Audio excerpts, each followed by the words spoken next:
Geoff Wightman here, just announced and coached the world champion in the 1500 meters. How are you feeling right now? Yeah, I feel all right, actually. I'm getting a hard time off him for saying don't forget the Commonwealth in 10 days. He wants to enjoy it tonight before his flight home. But yeah, it was good. It's unusual and different. And I don't know that your guys were tipping him. I think there was a lot. If you'd done one of your polls, I think it would have said Jakob, Chariot, Josh ahead of Jake. And that was fine. You know, a lot of people soaking up the attention. But yeah, I thought he was in good nick going into it. Had a chance. What was the strategy going in? So I said you could probably hang back for 4th, 5th, 6th and get a bronze. You know, that's likely.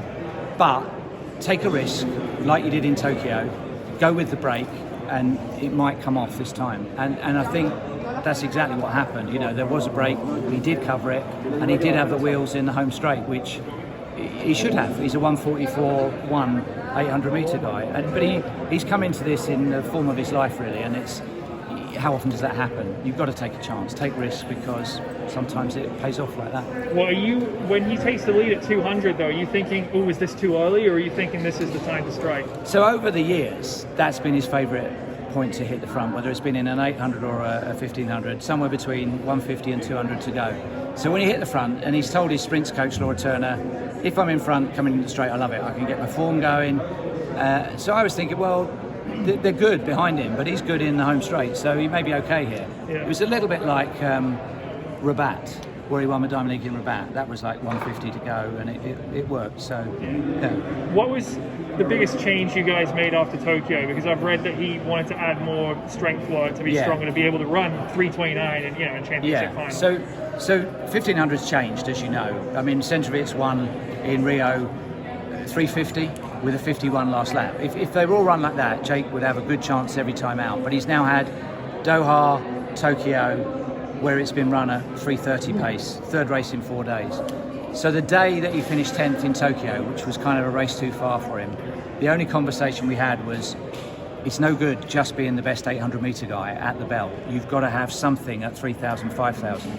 So all of the winter was directed towards over distance, and so he ran a 7:37 in New York in the indoor Grand Prix with New Balance, and that was the strength that he needed, the ability to go 3 rounds and still be able to position well.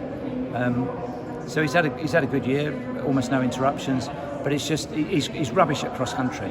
I've tried cross country, and with his stride he gets nothing out of cross, so we have to do road or indoor track.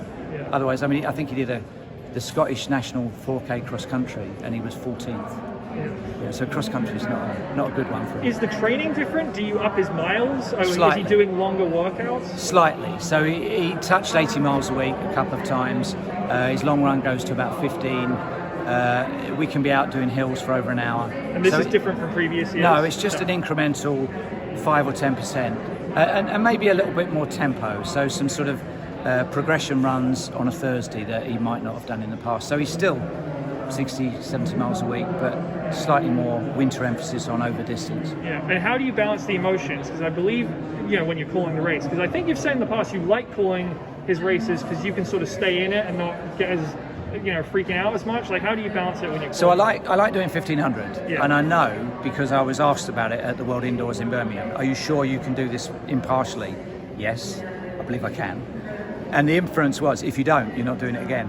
So I've almost gone too much the other way with being neutral. But I don't want, parents and coaches and family of other athletes saying, "Oh, you were calling your son." I'm there for everybody. I'm there for the crowd. I'm there for the whole field.